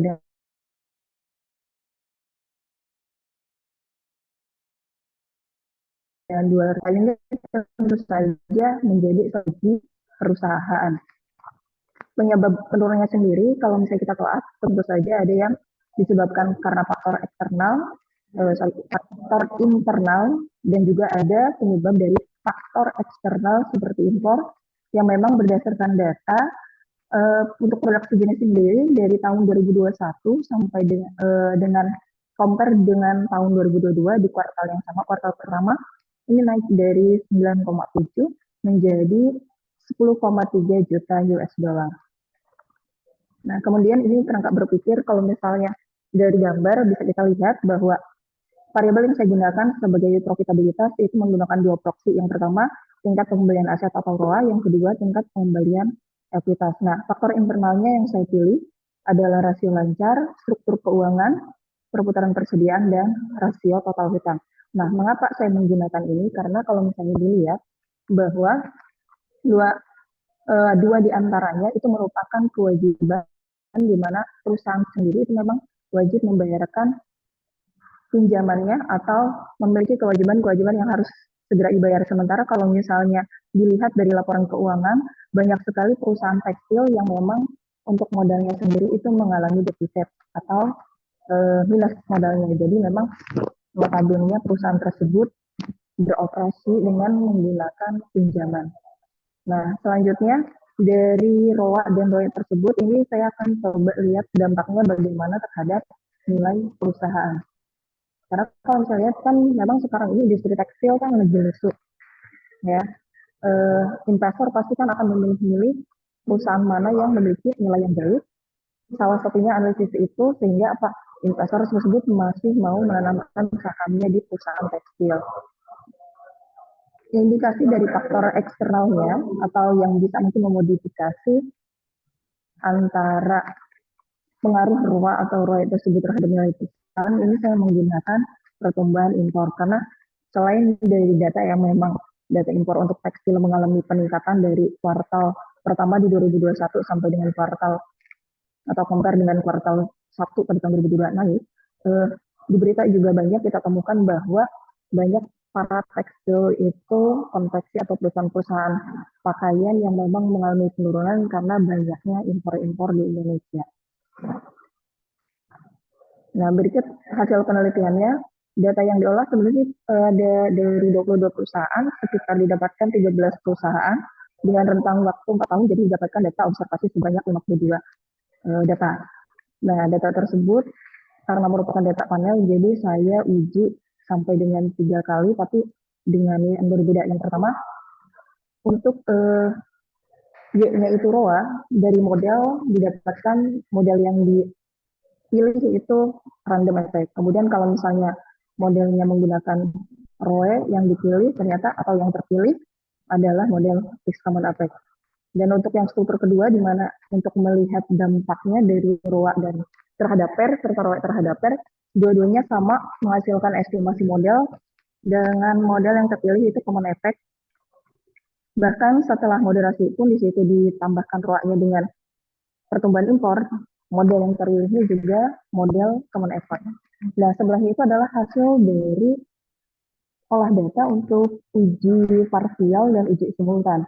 Kalau di data bisa kita lihat yang pertama untuk struktur 1, determinasi ROA-nya dengan indikator proxy yang saya gunakan ternyata hanya 2 variabel, yakni DAR dan ITO, yang memang memiliki pengaruh signifikan, tetapi yang satu memang berpengaruh negatif, positif. Artinya apa? Dari di sini tentu saja dia akan mengurangi pendapatan atau laba perusahaan, sehingga dia semakin tinggi kewajiban yang harus dibayarkan atau aset tersebut memang didapatkan dari hutang, akan menggiur labanya sehingga dia bisa tambah rugi gitu. Kemudian untuk yang itu sendiri karena berkaitan dengan perputaran perusahaan, semakin cepat barang-barang yang diproduksi itu laku terjual, maka otomatis perolehan labanya pun bisa lebih cepat. Nah, tapi dari model struktur 1 ini, kalau misalnya kita lihat ternyata secara simultan berpengaruh secara signifikan dengan nilai probabilitasnya 0,047 atau di bawah 0,05. Nah, untuk yang struktur kedua, determinasi yang menggunakan ROE ternyata hanya 1 DAR saja yang memang, mohon maaf itu belum bisa identi ROA-nya, jadi harus diganti ROE, saya hanya salah tulis di sana. Tapi nilai signifikannya cukup tinggi ya. Jadi dari model ROE ini tetap DAR yang memang memiliki pengaruh signifikan terhadap ROE. Penjelasannya hampir sama dengan yang di atas, hanya yang berbeda di sini memang modalnya sendiri itu kan sudah minus ya atau defisit kebanyakan. Nah, ketika laba tersebut berkurang atau pendapatan tersebut berkurang, otomatis kemampuan perusahaan dalam menghasilkan laba juga akan kecil nominalnya, maka akan mengurangi profitabilitas atau kemampuan laba perusahaan. Nah, selanjutnya kalau secara simultan model struktur 2 untuk model struktur 1 untuk ROE juga di sini hasilnya berpengaruh signifikan secara simultan gitu. Karena mungkin faktor utamanya itu ada 3. Ketika dari itu memang dia impact-nya cukup besar, otomatis indikator-indikator yang lain pun akan jadi ikut berpengaruh kalau memang kita lihat pengaruhnya itu secara bersama-sama. Nah, untuk yang struktur kedua, ROA ke nilai perusahaan atau PER dan kalau dua-duanya tidak berpengaruh, berarti di sini menjadi penilaian investor kenapa masih mau menanamkan modalnya atau memberikan pinjaman kepada perusahaan tekstil ini. Tetapi ini lebihnya karena saham berarti lebih menanamkan modal, menanamkan dananya untuk dijadikan sebagai modal. Nah, kemudian untuk hasil yang struktur ketiga dari hasil CEM juga angkanya di sini masih sama. Jadi bisa kita simpulkan untuk pertumbuhan impor sendiri di sini dia tidak mampu memodifikasi ROA secara signifikan sehingga hasilnya pun masih tetap tidak signifikan. Namun dari model ini sebenarnya model yang pertama ROA terhadap PER itu memang menghasilkan koefisien determinasi kurang dari 1%. Begitupun untuk yang ROE terhadap PER, koefisien determinasinya itu kurang dari 1%. Tapi ketika ada pertumbuhan impor, untuk ROA ini naiknya cukup besar, sekitar 27%. Dan kalau untuk ROE sendiri, itu naiknya sedikit, hanya 2%. Gitu loh. Nah, dari hasil ini, maka kita bisa dapatkan informasi secara bersama share dari ITO atau perputaran persediaan dan RTH berpengaruh signifikan terhadap ROA atau ROE. Secara parsial hanya dari ITO yang berpengaruh signifikan terhadap ROA, sedangkan untuk ROA hanya variabel perputaran persediaan yang memiliki pengaruh signifikan. Kemudian ternyata karena tadi memang hasil olah tersebut menunjukkan angka yang tidak signifikan antara ROA dan ROE, maka kita bisa simpulkan bahwa ROA dan ROE ini belum bisa menjadi mediasi pengaruh dari CR, dari ITO, dan RTH terhadap nilai perusahaan atau PER. Nah, begitupun dengan adanya pertumbuhan impor ini, tidak membuat ROA dan ROI itu menjadi berpengaruh signifikan, karena hasilnya pun masih tidak signifikan. Hal ini tentunya menjadi pertimbangan bahwa ada faktor lain baik itu internal maupun eksternal yang ternyata lebih besar memberikan pengaruh terhadap nilai perusahaan di perusahaan tekstil. Sehingga di sini perusahaan perlu melakukan manajemen pendanaan dengan persediaan karena mampu memberikan dampak pada keuntungan dilihat dari hasil penelitian di mana DAR dan ITO sendiri yang memang memiliki pengaruh yang signifikan. Demikian yang bisa saya sampaikan, kurang lebihnya saya maaf, saya akhiri. Assalamualaikum warahmatullahi wabarakatuh. Iya, baik, terima kasih Bu Anum. Cukup lengkap penyampaian materi presentasi penelitiannya, hasil penelitiannya. Hitung-hitungan keuangan benar-benar sangat detail ya Bu. Setelah ini apa tidak lumayan ya. Ada yang mau ditanyakan Bapak Ibu atau kita lanjut saja ya, sudah lewat jam zuhur, saatnya makan siang juga. Terima kasih sekali lagi saya ucapkan Bu Anum. Salam untuk teman-teman satu kelompoknya. Ya, Nanti saya sampaikan rumah. makasih ya. Silakan lanjut ke presentasi berikut yang tadinya seharusnya sebelum Bu Anum adalah Bapak Suwanto. Apakah sudah ada Pak? Bapak Suwanto? Setahu saya yang Pak Ahmad. Enggak. Sebelumnya kan ada, sebelumnya Bu Anum itu urutannya. Iya, tapi yang tadi mewakili tidak ada, Bu. Oh, tidak hadir. Ya udah, kalau gitu kita berlanjut ke presentasi atas nama Pak Ahmad Nazir yang akan diwakilkan oleh Bapak Ahmad Nur Soleh. Sudah siap Pak? Pak Ahmad Nur Soleh? Tadi sudah join di room saya lihat. Ya Bapak, apalagi sholat ya? Assalamualaikum. Waalaikumsalam Bapak. Ya, Sudah mohon siap maaf, untuk kedengaran suara saya. sudah jelas. Silakan Iya, untuk waktu dan tempatnya. mohon Sudah. maaf koneksi internet. Oh ya, nggak apa-apa kalau off cam juga nggak apa-apa Pak. Oh, keluar ya? Maaf koneksi internetnya agak kurang Oh baik ya, iya, Bu. ya silakan Pak. Iya, Bisa share screen ya. Assalamualaikum. Baik-baik. Ya. Tapi saya selesai dulu.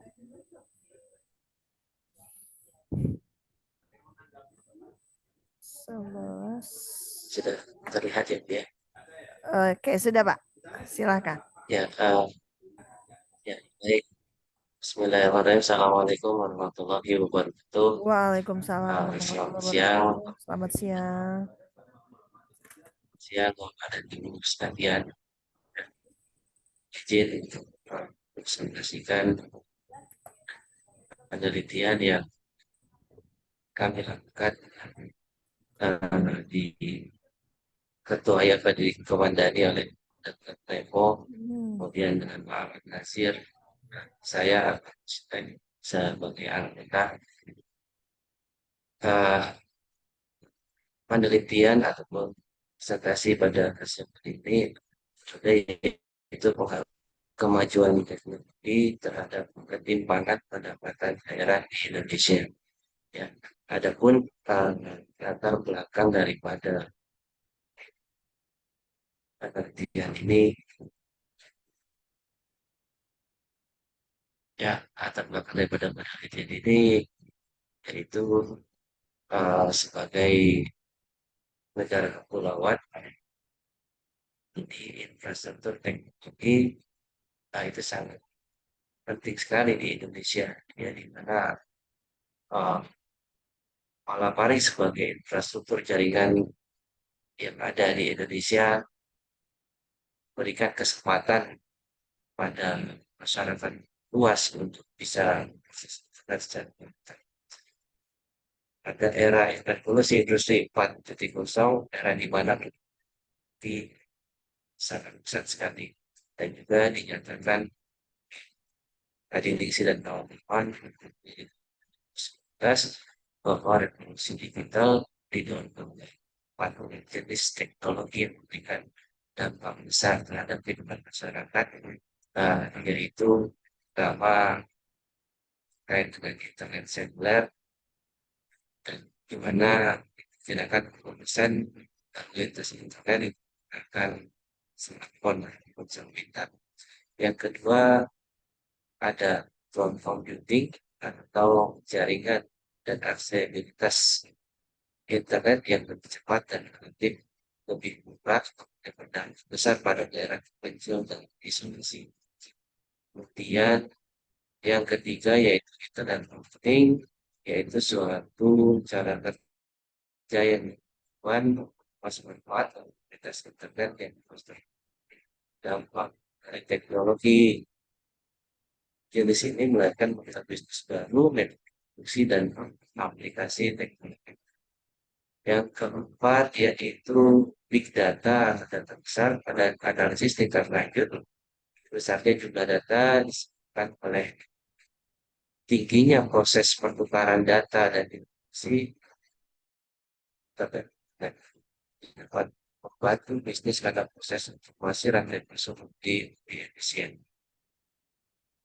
Kemudian untuk dapat mengukur dan membandingkan perkembangan teknologi komunikasi dan informasi di tingkat regional, negara dan global, jadi ada yang disebut indeks perkembangan ICT gabungan atau ICT Index. Indikator ICT Index diadopsi hampir di semua negara, menggambarkan perkembangan pada masing-masing negara. Masuk yang statistik perkembangan ICT di Indonesia. Kemudian indeks perkembangan ICT disebut yaitu kesimpan infrastruktur yang memiliki jaringan spesifik, kemudian intensitas daripada ICT tingkat kegunaannya di masyarakat, kemudian dampak ICT yaitu efisiensi dan efektivitas ICT. Kemudian proses pembangunan daerah pedesaan itu tidak bisa dipisahkan dan bukan peran teknologi. Pemanfaatan internet, komputer, dan telepon pintar menjadi salah satu kekuatan pendukung masyarakat pedesaan untuk mengakses informasi dan berkontribusi dan penelitian Rizky dari bahwa TIK mampu memberikan dampak positif dan signifikan. Jadi ini tersebut TIK hasil TIK saja tidak cukup dari SDM yang masih dan memiliki pengetahuan sejangan infrastruktur teknologi antara perkotaan dan pedesaan menyebabkan adanya kesenjangan pendapatan pedesaan dibandingkan karena tidak memiliki akses terhadap ICT. Kemudian berdasarkan tersebut, salah dan ini adalah adakah rasio pemilik smartphone, rasio akses internet, rasio komputer, dan kemajuan teknologi yang terhadap ketimpangan pendapatan di Indonesia secara parsial. Dia juga tujuan dari penelitian dan untuk mengetahui pengaruh teknologi terhadap ketimpangan pendapatan regional Indonesia. Ya, tinjauan satu. Jadi pengertian teknologi informasi dan komunikasi TIK adalah segala pengalaman teknis untuk mengolah dan menyampaikan informasi yang mencakup aspek itu aspek teknologi dan aspek komunikasi. Teknologi informasi mencakup segala sesuatu yang berkaitan dengan proses sebagai alat manipulasi dan komunikasi. Sedangkan komunikasi adalah segala sesuatu berkaitan dengan penggunaan alat bantu untuk mengolah dan transfer data dari satu perangkat ke perangkat lainnya. Oleh karena itu, teknologi informasi dan teknologi komunikasi konsep yang antara Menteri Komunikasi dan tahun 3 tahun 2013 dan mendiskusikan setiap teknologi informasi dan komunikasi sebagai segala kegiatan berkaitan dengan pengolahan, pengembangan, penyampaian dan informasi antar sarana. Kemudian dalam teori ketimpangan pendapat, Kristen adalah apa yang sedang antara dan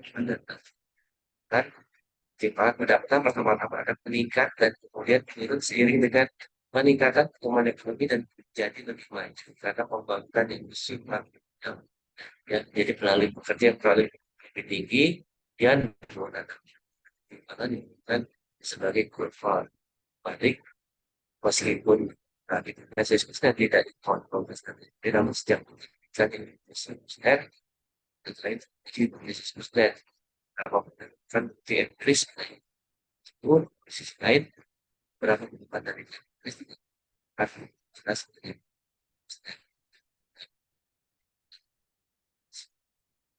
jelas dia juga terkait teknologi dan dan teknologi sedikit menyebabkan yang menyatakan bahwa kemajuan teknologi akan meningkatkan kemudian meningkatkan status konsumsi. Status konsumsi hanya dinikmati oleh sebagian kecil yang mungkin menangani atau meningkatkan status konsumsi dan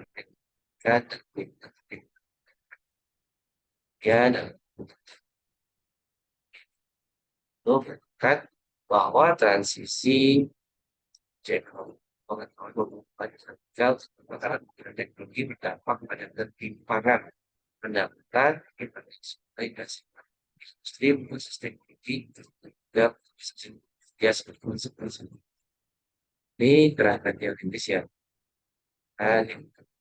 rasio smartphone rasio sertifikat dan rasio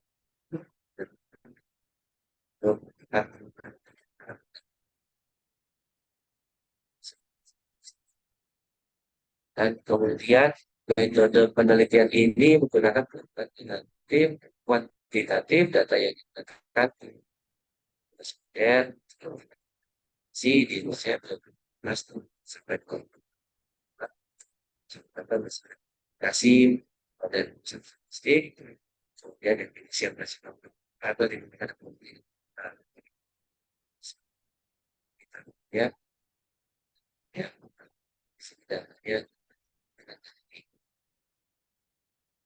statistik kemudian jadi untuk mengetahui ada tidaknya masalah statistik sedangkan musibah sedangkan si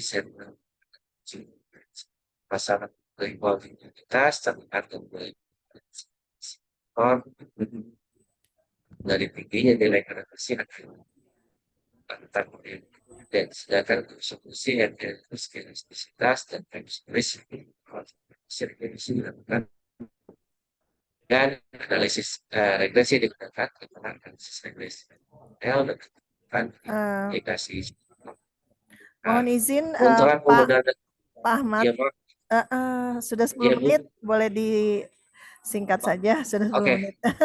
Ya, kali ini Bu ya, ini ada tabel yang dari pengadanya, terus kemudian sedikit lagi tabel tersebut menunjukkan tradisi kumpulan yang mengunggul 10% menunjukkan bahwa rasio ponsel pintar, rasio akses dan rasio observasi terhadap ketimpangan pendapatan daerah dan berdampak pada ketimpangan pendapatan daerah yang disebut.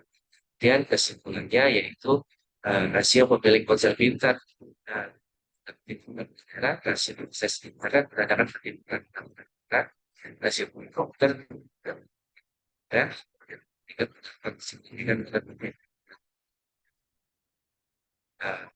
barangkali gitu saja Bu yang bisa saya sampaikan dan Iya, terima kasih banyak Pak Ahmad Nazir atas presentasi hasil penelitian. Sama-sama Pak. Boleh di stop screen ya. Iya, sama-sama. Waalaikumsalam warahmatullahi wabarakatuh. Makasih Pak. Saya sudah melihat wajah Pak Suwanto sudah join ya Pak. Ya, Pak Suwanto.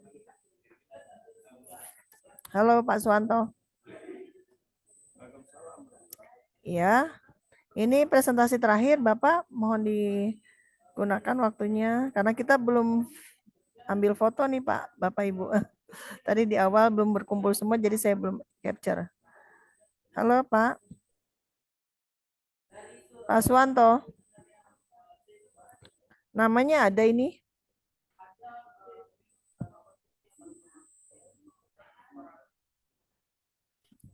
Pak Suwanto. Ada yang punya nomor WA Pak Suwanto, Bapak Ibu di sini? Saya tidak bisa menghubungi karena nggak punya nomornya. Pak Suwanto mewakili dari Pak Muhammad Gandung. Tadi ada tapi kok nggak ada lagi ya.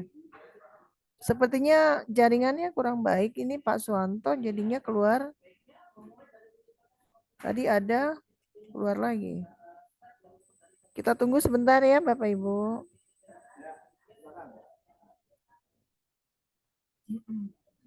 Iya, tadi sebentar kelihatan ada, tapi nggak ada lagi nih. Putri, Pak Roni, Pak Ida, Pak Yusran, Pak Nazir, Bu Zelin, Ahmad Darussoleh, Bu Fitria, Bu Anum. Oke, ini terakhir nih Pak Suwanto. Sayang sekali ya. Atau boleh kita capture sebentar ya Bapak Ibu sambil menunggu Bapak Ahmad Suwanto. Oh sudah, Bapak ada? Pak? Halo?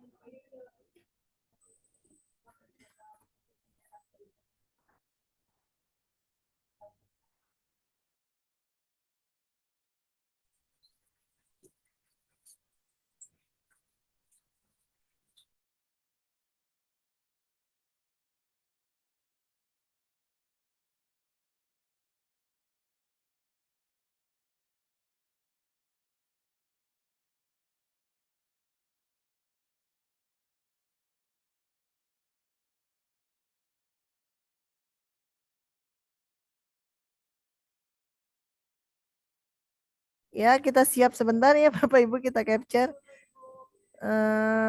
Sudah? Ya, dibuka on cam. Iya, nanti nggak apa-apa, kita foto aja dulu Pak, sebentar. Sambil menunggu Bapak presentasi. Pak Nazir, Bu Fitria, Pak Yusran, sudah. Oke, kalau yang belum bisa kebuka nggak apa-apa, yang ada saja. Pak Suwanto, bisa on cam? Iya, ini sebentar Bu. Iya, oke, bentar ya Pak. Kita capture dulu ya. 1, 2, 3. Ya, sekali lagi Pak biar agak yakin Bapak Ibu. 1, 2, 3. Iya, oke, nanti saya kirim di grup. Ya, terima kasih untuk capture-nya. Iya. Silakan. Bisa buka itu juga bisa Bu, PT-nya Bu. Sebentar Bu. Oh iya, nggak apa-apa. Kita tunggu.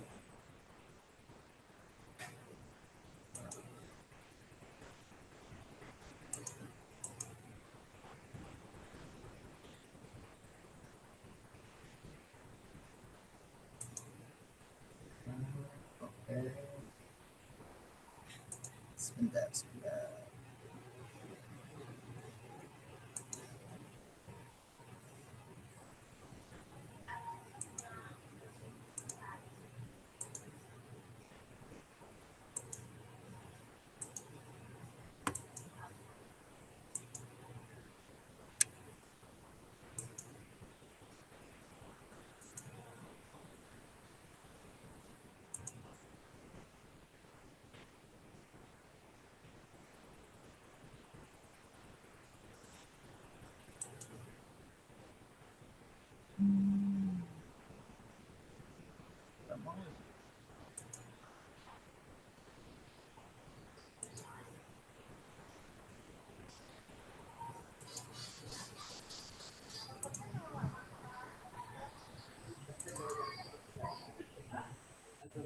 Sudah Bu? Ya, belum bisa sih Pak. Belum. Belum. Dibuka dulu itunya, PPT-nya baru Bapak klik share. Iya, sebentar.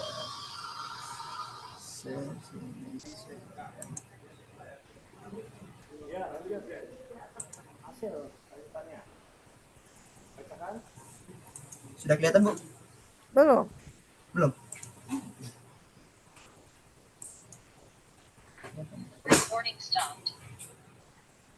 Sudah saya buka. Terus ke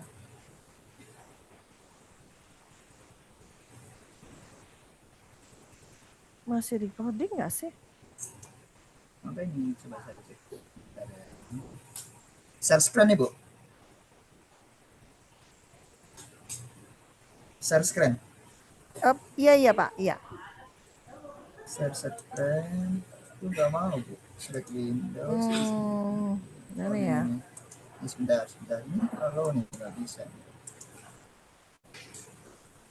Sudah kelihatan? Belum Pak. Masih loading. Belum. Iya, yang lain juga belum lihat ya.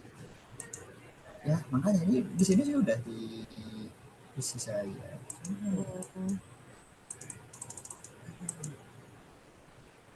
Ya, lanjut. Taruh dulu, Bos. Ininya error, Bos. PC-nya, Bos. Suara Pak Sugeng ini ya, kedengeran ya. Iya. Ini kita di lantai 3 prodi Pak, semua berjejer nih. Oh. Ada 13 operator room.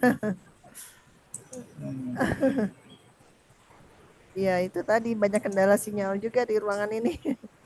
Iya. Nah, betul. Enggak mau. Tadi udah Pak, tadi terima kasih. Iya, betul, ada ya. Sedikit muncul. Oh, ini makanya itu. Ini sebentar.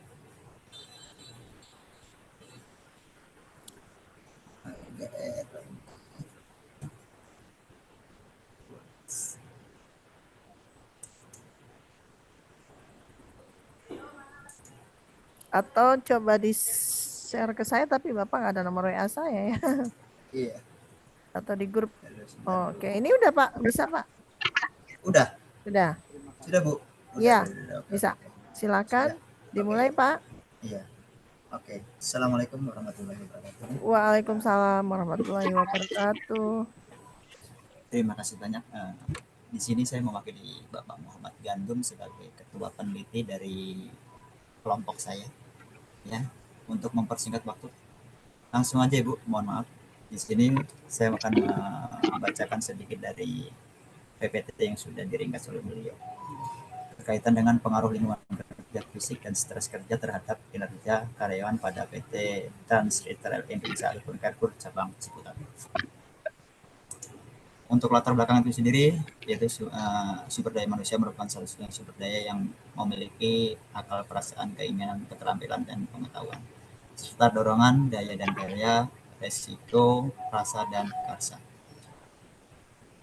Yang pada dasarnya sumber daya manusia itu suatu sumber daya yang sangat dibutuhkan oleh suatu organisasi, sebab sumber daya manusia adalah sumber yang berperan aktif terhadap jalannya suatu organisasi.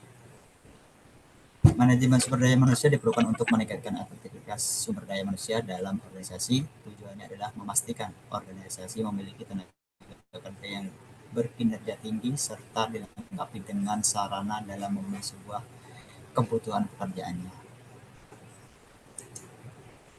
Lingkungan kerja fisik yang dirasa kurang nyaman bagi karyawan, tepatnya ruang kerja dengan penerangan lampu yang kurang, adanya kerusakan beberapa komputer, serta AC yang membuat suhu di tempat menjadi panas.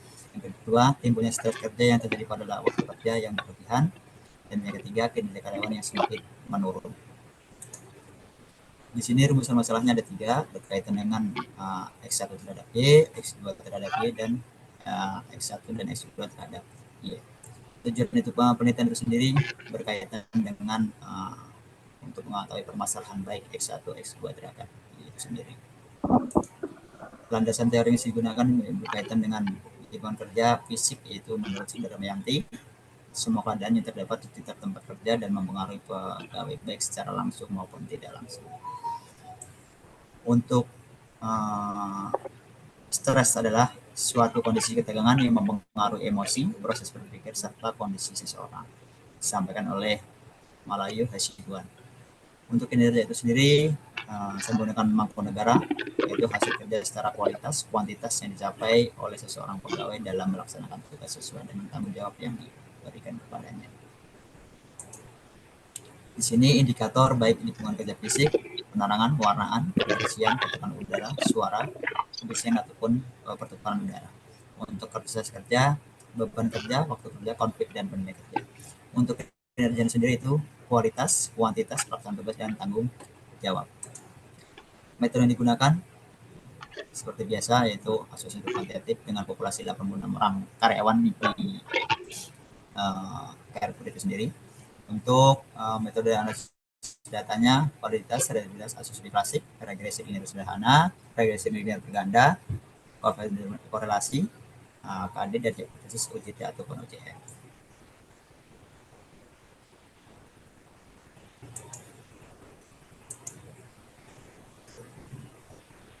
Untuk hasil penelitian, di sini sudah dijelaskan berkaitan dengan X1 terhadap Y-nya ataupun X2 terhadap Y-nya, dan yang terakhir yaitu X2 dan X2 terhadap Y.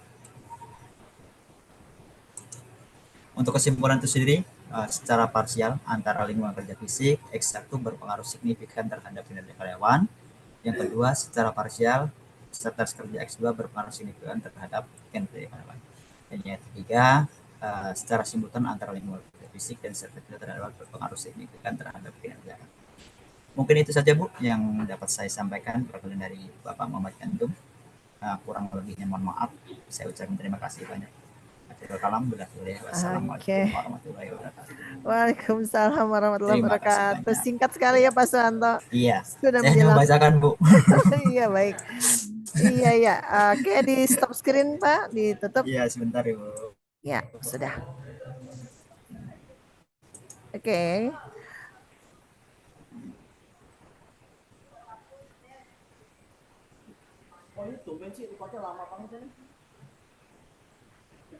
Sudah? Belum Pak. Belum, masih kelihatan. Belum.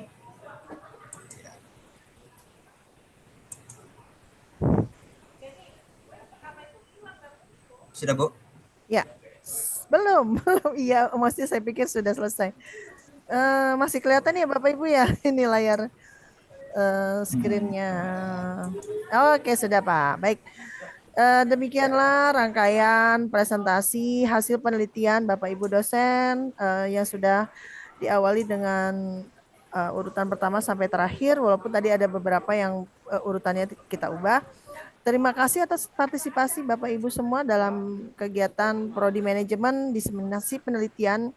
Semoga apa yang Bapak Ibu sudah hasilkan melalui penelitian dan publish melalui jurnal juga akan bermanfaat untuk kita, juga untuk semua sivitas akademika seperti yang tadi sudah diharapkan oleh Bapak Hudaya dari Universitas Islam Universitas Islam apa tadi? Lupa saya. Maaf. Udah kelamaan ngomong jadinya.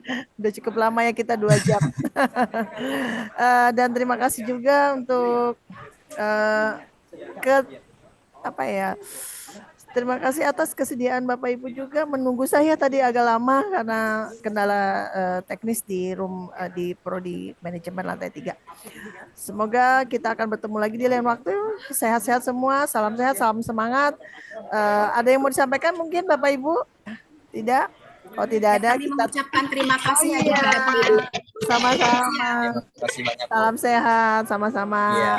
Kita boleh tutup dan saya akan stop record ya. Kalau memang Bapak Ibu mau nanti recordingnya walaupun agak berantakan mungkin saya ngerekamnya nanti saya boleh share di link Google Drive. Sekali lagi selamat siang, selamat makan siang, selamat istirahat, selamat melanjutkan aktivitas bagi yang akan melanjutkan aktivitas. Wassalamualaikum warahmatullahi wabarakatuh. Waalaikumsalam. Ya silakan, sama-sama. Ya. Izin deh Bu, terima kasih banyak.